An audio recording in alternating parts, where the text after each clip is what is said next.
2026 में अमीर कैसे बने?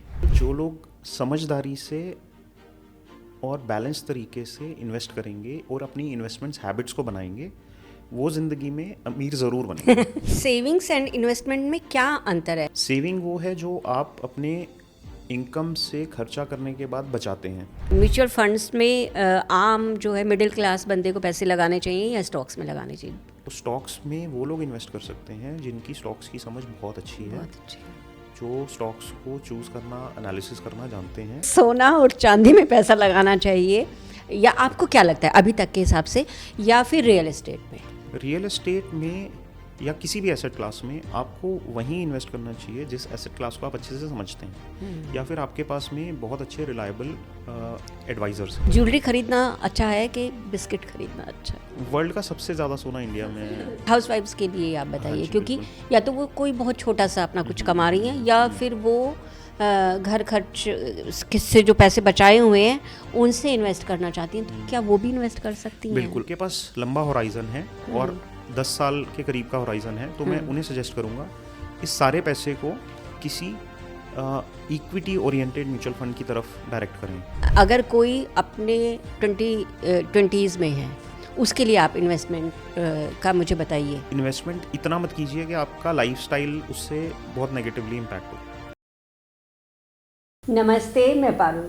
2026 में अमीर कैसे बने, इसके कुछ तरीके आपको आज के हमारे पॉडकास्ट में पता चल सकते हैं।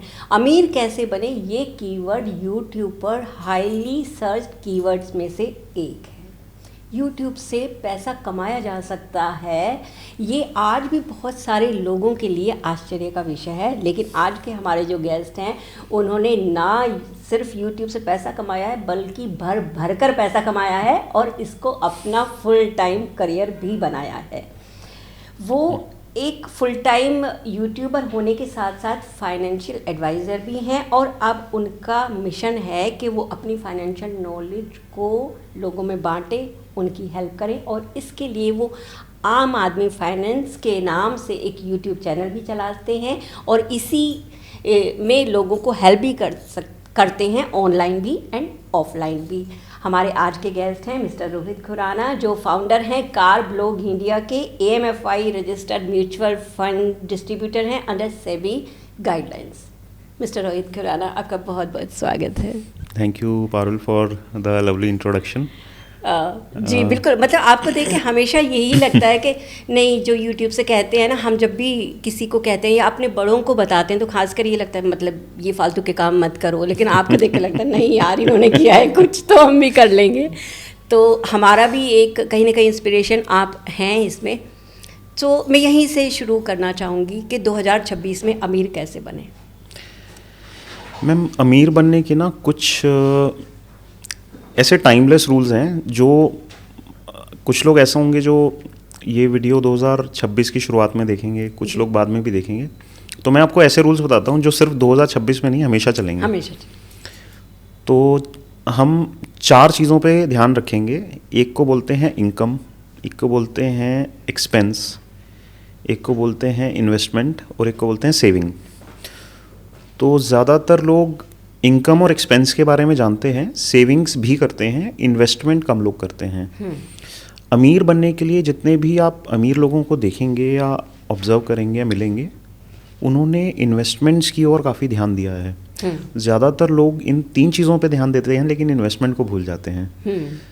तो मेरे ख्याल से जो लोग समझदारी से और बैलेंस तरीके से इन्वेस्ट करेंगे और अपनी इन्वेस्टमेंट्स हैबिट्स को बनाएंगे, वो ज़िंदगी में अमीर ज़रूर बनेंगे। लेकिन सेविंग्स एंड इन्वेस्टमेंट में क्या अंतर है? हमारे लिए तो बस इतना ही है कि अपने पास पैसा रखा, खूब सारा जो भी कमाया है वो बचा लिया, हमने खर्च नहीं किया तो ये हमारी सेविंग होगी, और ज़्यादा से ज़्यादा किया तो एक फिक्स डिपॉजिट कर दिया। तो इन दोनों में अंतर क्या है?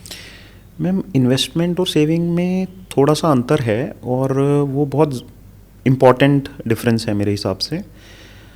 सेविंग वो है जो आप अपने इनकम से खर्चा करने के बाद बचाते हैं जी। ज़्यादातर लोग उसको अपने सेविंग बैंक अकाउंट में रखते हैं, जिसे उसका नाम ही है सेविंग बैंक अकाउंट। कुछ लोग जो व्यापारी हैं वो उसको कैश की फॉर्म में रखते हैं, कुछ लोगों को शौक़ होता है ज्वेलरी का या सोना खरीदने का, तो वो उस फॉर्म में भी रखते हैं, और कुछ लोग उसको रियल एस्टेट में भी लगाते हैं। बट रियल एस्टेट मेरे हिसाब से एक इन्वेस्टमेंट एसेट क्लास है। सेविंग की बात करें तो मेरे को लगता है जो लोग पैसा जमा करते हैं उसको सेविंग बोलते हैं। सेविंग आपको बहुत या प्रैक्टिकल टर्म्स में कहें ना के बराबर रिटर्न देता है, और कभी कभी वो नेगेटिव रिटर्न भी होता है। नेगेटिव कैसे हो जाता है? नेगेटिव ऐसे होता है कि जैसे आपने सेविंग बैंक अकाउंट में पैसा रखा, 100 रुपया रखा सपोज, या 1 लाख रखा, ऐसा सोचते हैं कि आपने 1 लाख रुपये अपने सेविंग बैंक अकाउंट में रखा, और 1 साल बाद वो 1,02,500 या 1,03,000 हो गया, क्योंकि ज़्यादातर बैंक अकाउंट सेविंग पे 2.5-3% का इंटरेस्ट देते हैं। कुछ थोड़े एक्सेप्शन हैं, थोड़ा ज़्यादा भी देते होंगे, बट मोटा मोटा आप 3,000 पकड़ लीजिए। तो आपका वो पैसा 1,03,000 हो गया। बट अगर आप कोई भी चीज़ खरीदने जाएंगे जो 1 साल पहले 1 लाख की थी, वो आपको आज शायद 1,05,000 या 1,10,000 में मिलेगी। तो जो 5 या 10,000 बढ़ा ना, उसको इन्फ्लेशन बोलते हैं। हाँ। तो हर साल चीज़ों के दाम थोड़े से बढ़ जाते हैं, उसी को इन्फ्लेशन कहा जाता है। तो आपका जो 1 लाख रुपया 1 साल पहले था, आज वो चीज़ नहीं खरीद सकता 1,03,000 में भी। तो इसीलिए आपका पैसा सेव होने के साथ साथ आपकी परचेजिंग पावर कम हो रही है। पैसा भी, मतलब पैसे की वैल्यू भी घट रही बिल्कुल, है। तो आप ऐसा सोचिए ना, आप सपोज आज से 1 साल पहले 1 लाख रुपया लेके एक ज्वेलरी स्टोर में गए, आपको एक अंगूठी पसंद आई जो लगभग 1 लाख रुपए की थी, लेकिन अब वो 1 साल बाद आप जाएंगे तो शायद वो 1,20,000 30,000 कुछ भी हो सकती है। अब तो कुछ और ही हो गया है। तो उसके कारण भी दूसरे हैं। चलिए उसको छोड़ देते हैं। बट नॉर्मली भी जैसे स्कूल की फीस हो गई बच्चों की, आपके घर के खर्च हो गए, जी, तो वो साल दर साल बढ़ते हैं, उसको इन्फ्लेशन कहते हैं। जी बिल्कुल। तो सिर्फ सेविंग जो है वो अमीर बनने का उपाय नहीं हो सकता। भले आपकी इनकम बढ़ेगी थोड़ी बहुत, बट ज़्यादातर लोगों की जो नॉर्मली इनकम बढ़ती है वो इन्फ्लेशन के आसपास ही बढ़ती है। तो इसीलिए वो अमीर बनने के रास्ते पे सेविंग करके पहुंचना बहुत मुश्किल है। और फिक्स डिपॉजिट कर ले, क्योंकि म्यूचुअल फंड्स या स्टॉक्स हैं, थोड़ा सा खतरा जैसा लगता है। तो हम फिक्स डिपॉजिट करके क्यों शांति से नहीं बैठ सकते? और आप बैठ सकते हैं, वो डिपेंड करता है आपकी एम्बिशन पे। अगर आप अमीर होना चाहते हैं तो फिक्स डिपॉजिट से अमीर होना बहुत मुश्किल है। फिक्स डिपॉजिट से ये हो सकता है कि आप इन्फ्लेशन के असर को कम कर सकते हैं। कि फिक्स डिपॉजिट, अगर आज देखिए, फिक्स डिपॉजिट एक ज़माना था जब 10% इंटरेस्ट देते थे, फिर वो इंटरेस्ट गिर के 5% 4% तक चले गए, फिर वो बढ़े, अभी शायद 6% के आसपास हैं। तो आपको 6% मिलेगा फिक्स डिपॉजिट में, लेकिन उस पर टैक्स लगने के बाद आपके हाथ में कुछ 4-5% आएगा। तो इन्फ्लेशन जो है वो ज़्यादातर मैंने देखा है वो 5% से ऊपर ही होता है। तो इन्फ्लेशन को भी बीट नहीं कर पाता होगा कई बार। ज़्यादातर नहीं कर पाता है ना, ज़्यादातर नहीं कर पाता। टैक्स देने के बाद तो नहीं कर पाता। तो मतलब बस मन के समझाने वाली बात है, वरना दोनों जगह सेविंग में रखने से बेटर है कि आप फिक्स डिपॉजिट कीजिए। और फिक्स डिपॉजिट में भी खतरा है, लोगों को नहीं पता। अगर आपने किसी बैंक में फिक्स डिपॉजिट किया है और उस बैंक में किसी वजह से वो बैंक डूब जाता है, ऐसा होता है। कोऑपरेटिव बैंक्स होते हैं, छोटे बैंक्स होते हैं जो कभी कभार फेल हो जाते हैं। उन्होंने कुछ ऐसे लोगों को लोन दे दिया जो रिकवरी नहीं हुई, तो बैंक भी डूब जाते हैं। तो आपका जो फिक्स डिपॉजिट होता है वो 5 लाख तक का इंश्योरेंस होता है उसमें, जो RBI प्रोवाइड करता है। तो अगर आपने 10 लाख रुपए कहीं पे फिक्स डिपॉजिट कर दिया और गलती से वो बैंक डूब गया, तो आपको 5 लाख ही वापस मिलेंगे, 10 नहीं मिलेंगे। 10 नहीं मिलेंगे। तो खतरा वहाँ भी है, मैं कहना चाहता हूँ। वहाँ भी है। चलिए अब खतरे वाली बात पे आते हैं। जो म्यूचुअल फंड्स हैं या स्टॉक्स हैं, मेरा एक सवाल तो आपसे यही है सबसे पहले कि म्यूचुअल फंड क्या होते हैं और स्टॉक्स क्या होते हैं? स्टॉक्स को अगर मैं बहुत सरल भाषा में आपको बताऊं तो वो एक किसी भी बिजनेस में आप हिस्सेदारी खरीदना होता है। मैं अगर बहुत ही सरल भाषा में बताऊं तो सपोज़ आप ये यूट्यूब चैनल चलाती हैं जी। इसको चलाने में आप कुछ खर्चा करती हैं जी। आप कुछ पैसे कमाती हैं।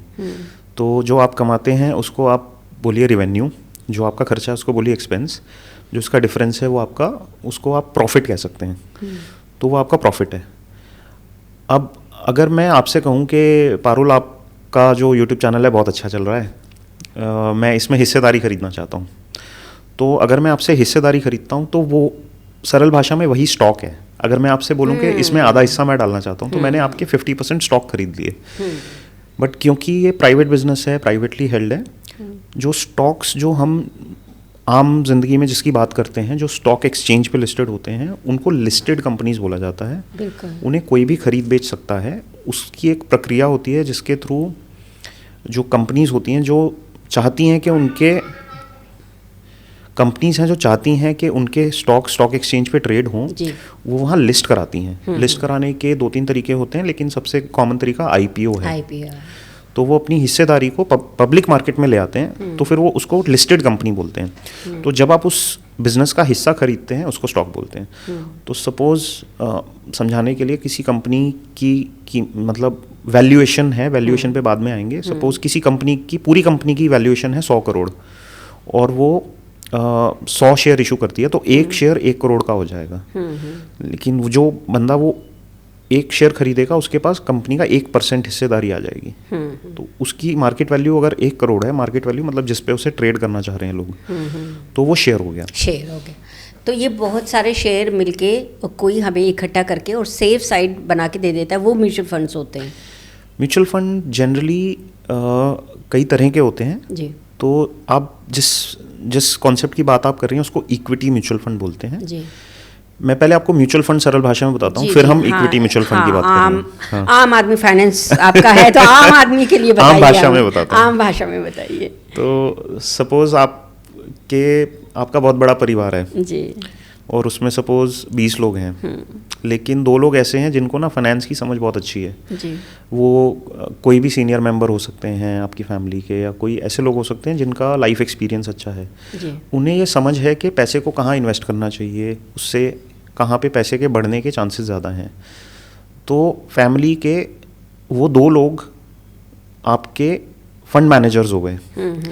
उन फंड मैनेजर्स ने बोला कि परिवार के जितने भी 20 लोग हैं अपना सारा पैसा हमें दो जो आप इन्वेस्ट करना चाहते हो। सारा मतलब जो आप इन्वेस्ट करना चाहते हो, उस पैसे को वो इकट्ठा करके किसी एसेट क्लास में इन्वेस्ट करेंगे। अब वो एसेट क्लास कोई ज़मीन हो सकती है, वो सोना हो सकता है, वो किसी कंपनी के शेयर हो सकते हैं, वो डिबेंचर्स भी हो सकते हैं, वो गवर्नमेंट की ट्रेजरी बिल्स भी हो सकते हैं, बॉन्ड्स भी हो सकते हैं। अच्छा। तो एक्चुअली मैं आपको ये एसेट क्लासेस इसलिए बता रहा हूँ कि जो म्यूचुअल फंड्स हैं वो सिर्फ स्टॉक्स में इन्वेस्ट नहीं करते, तरह तरह के म्यूचुअल फंड होते हैं।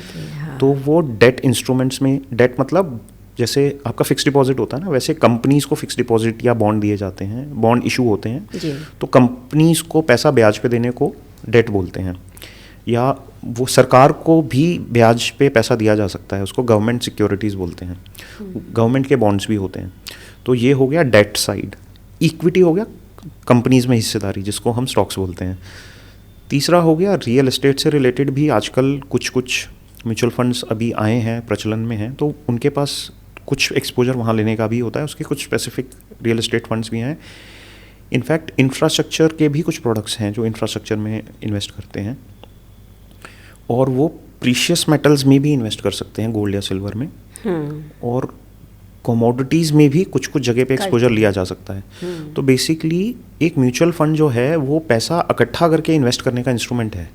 तो अगर आप डेट म्यूचुअल फंड में जाएंगे तो वो स्टॉक खरीदते ही नहीं है, वो सिर्फ डेट खरीदते हैं। डेट मतलब वो गवर्नमेंट के बॉन्ड, गवर्नमेंट सिक्योरिटीज़, वो बहुत सेफ तरह के म्यूचुअल फंड होते हैं। तो इस हिसाब से तो म्यूचुअल फंड स्टॉक्स के बजाय एक सेफ, आप ये समझिए कि 20 लोग उस परिवार के अगर अपना पैसा खुद से लगाएंगे, हाँ, या फिर वो 20 लोग अपना पैसा इकट्ठा करके उन 2 लोगों को दे देंगे जो बहुत एक्सपीरियंस्ड हैं पैसे को मैनेज करने में, तो वो जो 2 लोग हैं वो आपके सारे डिसीजंस ले रहे हैं। वो 20 लोग डिसीजन नहीं ले रहे हैं। इसी को म्यूचुअल फंड बोलते हैं। तो जो म्यूचुअल फंड में एक फंड मैनेजर होता है, जो म्यूचुअल फंड कंपनी का जिसको चीफ इन्वेस्टमेंट ऑफिसर आप कह सकते हैं, वहाँ पे एक जो की पर्सन होते हैं, उनके पास रिसर्च टीम होती है। वो लोग सभी एसेट क्लासेस पे और कंपनीज पे, इक्विटीज़ पे रिसर्च करते रहते हैं।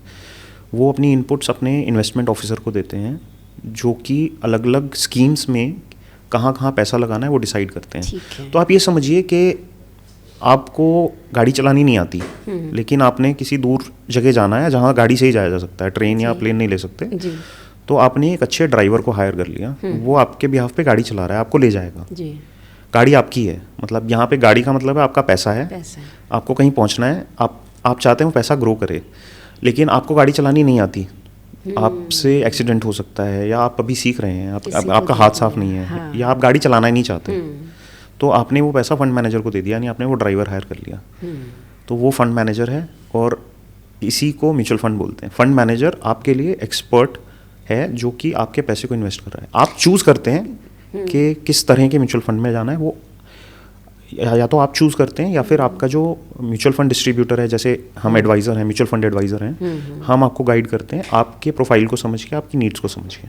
जी, तो जितनी बातें अभी तक हुई हैं, मुझे ऐसा लगता है कि अगर मेरे पास इतना समय नहीं है कि मैं म्यूचुअल फंड्स को सीखूं पूरी तरीके से, मतलब एक बेसिक नॉलेज तो होनी ही चाहिए, एंड स्टॉक्स को सीखूं और कहाँ इन्वेस्टमेंट करना है उसको सीखूं आज के टाइम में जितना है, उससे अच्छा ये है कि मैं एक जेन्युइन जो है फाइनेंशियल एडवाइज़र या म्यूचुअल फंड डिस्ट्रीब्यूटर, अगर मुझे म्यूचुअल फंड में लगाना है, या एडवाइज़र जो हैं उनके पास जाऊं और वहाँ सेफ साइड अपने जो है इतनी मेहनत से कमाए हुए पैसे को लगाऊं। बिल्कुल ये होना चाहिए इस हिसाब से। बिल्कुल। और इसमें एक छोटा सा एस्पेक्ट और भी है कि हर एक इंसान की ना फाइनेंशियल नीड्स थोड़ी डिफरेंट होती हैं। मतलब हम लोग अपनी फाइनेंशियल जर्नी में अलग अलग पड़ाव पे होते हैं। कुछ लोग शुरुआत कर रहे हैं, कुछ लोगों के कुछ ऑब्लिगेशंस हैं, कुछ लोग हैं जिनके कुछ अलग कमिटमेंट्स हैं, और अपनी अर्निंग कैपेसिटी भी है। तो सबके लिए सेम प्रोडक्ट नहीं होते हैं। तो आपकी जो रिक्वायरमेंट है वो किसी और पर्सन से अलग हो सकती हैं। तो it is not one size fits all, जहाँ पे एडवाइजर्स का रोल आता है। बिल्कुल, हम इस पे भी बात करेंगे अभी बाद में, लेकिन अभी मैं यहाँ पे ये जानना चाहूँगी कि म्यूचुअल फंड्स में आम जो है मिडिल क्लास बंदे को पैसे लगाने चाहिए या स्टॉक्स में लगाने चाहिए? देखिए, जैसा मैंने आपको बताया ना कि गाड़ी वाले एग्जाम्पल से बताता हूँ, तो म्यूचुअल फंड जो है उसमें आपने एक ड्राइवर को हायर कर लिया, वो आपके लिए गाड़ी चला रहा है। अगर आप बहुत अच्छी गाड़ी चलाते हैं तो आपको ड्राइवर हायर करने की ज़रूरत नहीं है जी, तो आपकी ड्राइवर की सैलरी बच जाएगी। तो जब आप म्यूचुअल फंड खरीदते हैं, जब फंड मैनेजर आपके बिहाफ पे पैसा लगाता है, तो वो आपसे कुछ फीस चार्ज करते हैं जो कि सेबी की प्रिस्क्राइब्ड लिमिट्स के अंडर होती है, जिसका टिपिकल रेंज 0.1% से लेके 1.75%, जहाँ तक मेरी जानकारी है, इसके बीच में कहीं होता है, डिपेंडिंग के वो कितना कॉम्प्लेक्स प्रोडक्ट है। जितने सिंपल तरह के फंड्स होते हैं उनका एक्सपेंस उतना कम होता है। तो आप उसको ड्राइवर की सैलरी समझिए कि वो ड्राइवर आपको सेफली कहीं ले आएगा, लेकिन आपको उससे सैलरी देनी पड़ेगी, वो फ्री में काम नहीं करेगा। तो फंड मैनेजर भी कुछ फीस चार्ज करते हैं आपके फंड्स पे, बट उनकी जिम्मेदारी ये होती है कि वो आपके पैसे को पूरी समझदारी से मैनेज करें। तो स्टॉक्स में वो लोग इन्वेस्ट कर सकते हैं जिनकी स्टॉक्स की समझ बहुत अच्छी है, जो स्टॉक्स को चूज़ करना, एनालिसिस करना जानते हैं, और वो अपने रिस्क पे उसे कर सकते हैं। ये वैसा ही है गाड़ी चलाने जैसा कि अगर आप गाड़ी चलाना जानते हैं तो आप चलाइए शौक से, लेकिन आप नहीं जानते हैं और आप चला रहे हैं तो आप अपने आप को भी खतरे में डाल रहे हैं और दूसरों को भी खतरे में डाल रहे हैं। दूसरों का मतलब है कि जैसे आपके परिवार के लोग हो गए, क्योंकि आपकी वेल्थ सिर्फ आपकी नहीं है ना, आपकी फैमिली की है। तो अगर आप उसको समझदारी से इन्वेस्ट नहीं करेंगे तो आप उसको खो भी सकते हैं। बिल्कुल। और ये ना बिल्कुल, मुझे मेरे पापा जो हैं वो हमेशा ये कहते हैं कि हमें ये देखना चाहिए कि कहाँ पैसा बचाना चाहिए और कहाँ समय।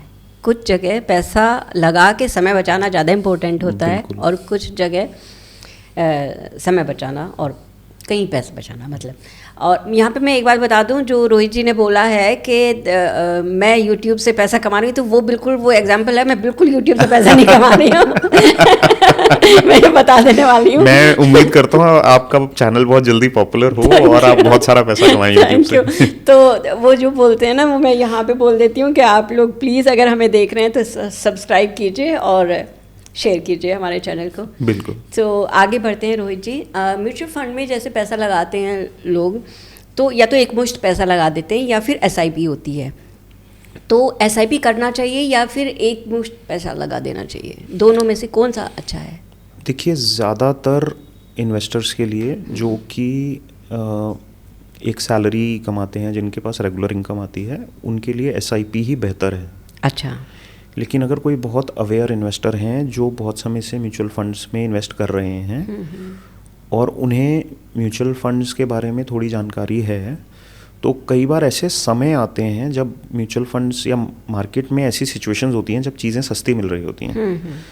कभी कभी ऐसा होता है ना कि सेल लगती है तो आप जाते हैं और शॉपिंग कराते हैं। तो जैसे मैं आपको बहुत अजीब सा एग्जांपल देता हूँ कि जैसे सर्दी जाने वाली है, तो सर्दी के कपड़ों पे सेल आ गई 50% की आ गई, और आपको पता है कि अब सर्दी जाने वाली है, ये जैकेट तो मैं नहीं पहनूंगी, लेकिन बहुत महंगी जैकेट है, हाँ। मुझे आधे दाम में मिल रही है, मैं लेके अलमारी में रख लेती हूँ, अगले साल पहन लूँगी। पहना तो कभी कभी मार्केट में ऐसी सिचुएशंस आ जाती हैं जहाँ पे because of certain news events, politics events, या फिर कई बार कंपनीज की अर्निंग्स थोड़ी डिप्रेस हो जाती हैं, तो उसकी वजह से स्टॉक्स सस्ते होते हैं, तो म्यूचुअल फंड्स के प्राइसेस या स्टॉक्स के प्राइसेस भी सस्ते हो जाते हैं। तो वो अच्छा समय होता है इन्वेस्ट करने का। तो किसी को भी अगर पैसा लाना है बाज़ार में म्यूचुअल फंड्स के थ्रू, तो SIP बेस्ट तरीका है। लेकिन अवेयर लोगों के लिए कभी कभी ऐसे मौके आते हैं जहाँ पे वो थोड़ा सा पैसा साइड में रख सकते हैं, 10-20%। मतलब आपको सपोज 1 लाख इन्वेस्ट करना है तो 80,000 की SIP सेटअप कर दीजिए जो किश्तों में जाएगी, और 20,000 अलग रख लीजिए। उसको साल में 1-2 बार ऐसे मौके आएंगे जब आप लमसम लगा सकते हैं, लेकिन उसके लिए फिर आपको किसी डिस्ट्रीब्यूटर की या किसी ऐसे जानकार व्यक्ति की मदद लेनी चाहिए, या फिर अगर आप उतने अवेयर हैं कि आप खुद से ट्रैक करते हैं तो आप खुद भी ये डिसीजन ले सकते हैं। आज का मतलब समय ये है कि ना तो आप अपने पैसों को दबा के और पूरा इकट्ठा करके बैठ सकते हैं कि मुझे लगाना नहीं आ रहा है तो मैं लगाऊंगा भी नहीं, इसे रख के बैठे रहूँगा। ये समय नहीं है, क्योंकि आने वाले समय के लिए हमको बहुत सारे खर्चों के लिए पैसा बनाना ही पड़ता है। और उसके लिए अच्छा है कि मैं तो हमेशा ही ये करती हूँ कि जहाँ मुझे लगता है कि दूसरे का दिमाग काम कर देगा मेरे लिए, तो वहाँ मैं अपना दिमाग नहीं लगाती हूँ उसी से काम है। अच्छा, तो ये जो SIP है इसमें फिर क्या कंपाउंडिंग काम करती है, और कंपाउंडिंग क्या होती है, किस तरह काम करता है? देखिए, कंपाउंडिंग जो है वो एक बहुत ही बेसिक प्रिंसिपल है वेल्थ बिल्डिंग का। और कंपाउंडिंग बहुत सारे एस्पेक्ट्स में काम करती है, and finances is one of them. तो जब मैं फाइनेंस की टर्म्स में ही आपको समझाता हूँ कि आपने आज 100 रुपया इन्वेस्ट किया सपोज, हाँ। और आपने किसी ऐसी एसेट क्लास में किया जहाँ आपको लगता है कि आपको 10-12% साल का मिल जाएगा, ठीक है। अभी मैं ये नहीं बोल रहा कि वो म्यूचुअल फंड है, मैं बोल रहा हूँ कोई एसेट क्लास में सपोज आपने किसी गवर्नमेंट का बॉन्ड खरीद लिया जो 12% आपको गारंटी देता है, या आपने कोई ऐसे स्कीम में लगा दिया जहाँ आपको 12% मिलने की एक्सपेक्टेशन है। तो देखिए, रिस्क सब जगह होता है, मैं ये नहीं कह रहा कि वो रिस्क फ्री होगा, लेकिन 12% दे रहा है तो कुछ रिस्क होगा उसमें। बट मानते हैं कि आपने गवर्नमेंट बॉन्ड लिया जिस पे 12% मिलता है, तो पहले साल के बाद आपके पास 112 रुपये होंगे, लेकिन दूसरे साल के बाद आपके पास 124 रुपये नहीं होंगे, क्योंकि दूसरे साल के लिए बेस 112 माना जाएगा। अच्छा। तो दूसरे साल के अंत पे आपको 12 रुपये का ब्याज नहीं मिलेगा, 112 का 12% मिलेगा, जो कि लगभग 14-15 रुपये के आसपास है। तो पहले साल का ब्याज 12 था, दूसरे साल का 14.5 था, तीसरे साल का उससे भी ज़्यादा होगा। तो ये जब जैसे जैसे समय बढ़ता जाएगा तो ये कंपाउंडिंग जादू की तरह काम करती है। अब 12% से there is a rule of 72 कि आप अपने रिटर्न रेट को 72 से डिवाइड कीजिए, तो 12 से अगर 72 को डिवाइड करेंगे तो 6 आता है। अच्छा। तो 6 साल बाद आपका पैसा 100 से 200 हो जाएगा। ये चक्रवर्ती ब्याज है जो हमें 5th क्लास में बिल्कुल पढ़ाया ये था। वही है कंपाउंडिंग। इसका फार्मूला भी होता है ना, कंपाउंडिंग चक्रवर्ती ब्याज ही है, क्योंकि अगर हम सिंपल इंटरेस्ट से जाएंगे तो आपका 160 होना चाहिए, 6 साल में, सॉरी 12 से 172 होना चाहिए, लेकिन वो 200 हो जाएगा। तो ये जो डिफरेंस आया ना, ये समय के साथ और बढ़ता चला जाता है, क्योंकि आपका बेस बढ़ता चला जाता है हर साल। इसी को कंपाउंडिंग बोलते हैं। और ये SIP में भी काम करता है, लमसम में भी काम करता है, और हर तरह से काम करता है। बट ये उस चीज़ पे डिपेंड भी करता है कि आप पैसा किस समय पे ला रहे हैं। उस समय पे अगर आपको सस्ती कीमत पे वो एसेट मिल रहा है तो आपके जो फाइनल रिटर्न्स हैं वो अच्छे हो जाते हैं, और अच्छे हो जाते हैं। मतलब ऐसा है कि आपने कोई चीज़ सस्ते में खरीद ली, वो बात है। एक और चीज़ है, अभी मुझे ध्यान आया रोहित जी, आजकल बहुत आसान हो गया है। कुछ ऐप्स हैं ऐसी जिनके ज़रिए हम अपने फ़ोन में डाला और हमने यहाँ पैसे लगा, यहाँ लगा, वो मतलब कुछ दिन तो ना खेलने के लिए भी बड़ा अच्छा सा लगता है। यहाँ मेरे 10 रुपये बढ़ गए, मेरे 20 रुपये आज मैंने कर लिए, है ना। तो उसमें ट्रेडिंग भी है, स्टॉक्स भी है, म्यूचुअल फंड्स भी हैं। वो कहाँ तक सेफ़ हैं और उनसे हम कैसे हेल्प ले सकते हैं? देखिए, अगर आप किसी भी ऐप के थ्रू पैसा इन्वेस्ट कर रहे हैं तो आपको एक थोड़ा सा बेसिक लेवल ऑफ अवेयरनेस और नॉलेज की ज़रूरत है। पहला तो आप जिस इंस्ट्रूमेंट में पैसा डाल रहे हैं, इंस्ट्रूमेंट से मेरा मतलब है कि क्या वो फिक्स डिपॉजिट है, हाँ, क्या वो कोई गेमिंग ऐप है, क्या वो कोई म्यूचुअल फंड की ऐप है, या वो स्टॉक एक्सचेंज के थ्रू स्टॉक्स की ऐप है। आप जिस इंस्ट्रूमेंट में पैसा डाल रहे हैं, क्या वो किसी गवर्नमेंट बॉडी से रेगुलेटेड है, जैसे स्टॉक एक्सचेंजेस सेबी से रेगुलेटेड हैं, म्यूचुअल फंड्स सेबी और एमफी दोनों के गाइडलाइंस के अंडर ऑपरेट करते हैं। तो अगर आप किसी रेगुलेटेड इंस्ट्रूमेंट में पैसा डाल रहे हैं और जानकारी के साथ डाल रहे हैं तो ठीक है, लेकिन आपको ना किसी भी एसेट क्लास का रिस्क पता होना चाहिए। मतलब अगर आप किसी भी चीज़ पे दाव लगा रहे हैं या पैसा इन्वेस्ट कर रहे हैं तो आपको ये पता होना चाहिए कि यहाँ खतरा क्या है। जैसे मैंने आपको बताया फिक्स डिपॉजिट में भी 5 लाख रुपए तक आपके सिक्योर हैं। हाँ। लेकिन बहुत लोगों को ये भी नहीं पता होता, उन्हें लगता है कि फिक्स डिपॉजिट है तो सिक्योर है। तो ऐसा भी हुआ है कि कुछ छोटे शहरों में ऐसे कोऑपरेटिव बैंक्स हैं जो फेल हुए हैं हिस्ट्री में।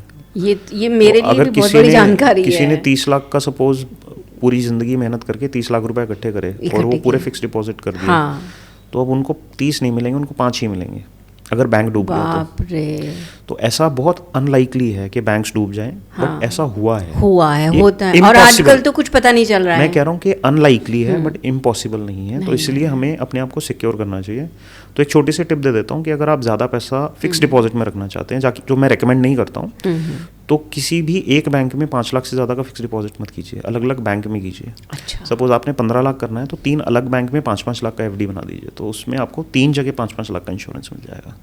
अच्छा, तो उन लोगों के लिए जो लोग फिक्स डिपॉजिट को बहुत बहुत अच्छा मानते हैं, ये एक आई ओपनर रहेगा चीज़ मुझे लगता है। तो ये वो जानकारियाँ थी जो म्यूचुअल फंड्स एंड स्टॉक्स के लिए हमने आज के इस एपिसोड में ली हैं रोहित जी से। और अभी हम और बात करने वाले हैं रियल एस्टेट की या गोल्ड की, एंड कैसे एक ऐसा पोर्टफोलियो बनाया जाए कि जिसमें हम सारी चीज़ें मिला के एक सेफ साइड जाके अपने जो है मेहनत से कमाए हुए पैसे को इन्वेस्ट कर सकें। तो उसके भी आगे 2 और एपिसोड आने वाले हैं, उन्हें भी आप ज़रूर देखिएगा। तो ये एपिसोड का हम यही एंड करते हैं Rohit ji. Thank you Parul ji. Thank you so much. ये छोटा सा ही गिफ्ट है आपका। पारुल जी इसकी बिल्कुल ये नहीं, ये मेरी बेटी के जो हैं वो उसकी आर्ट से बनाए हुए हैं हमने, स्पेक्ट का केस, और ये नोटबुक है। और ये एक केक जो है ये नोएडा का सबसे अच्छा केक हम आपको दे रहे हैं, जो स्वीट हेवंस बाय अदिति से है। और ये बहुत अच्छे केक बनाती हैं और ये दिल्ली एनसीआर में सब जगह भेजती हैं। अगर आप मंगाना चाहते हैं तो इनसे केक्स मंगा सकते हैं। Thank you so much. Thank you very much. या थैंक यू।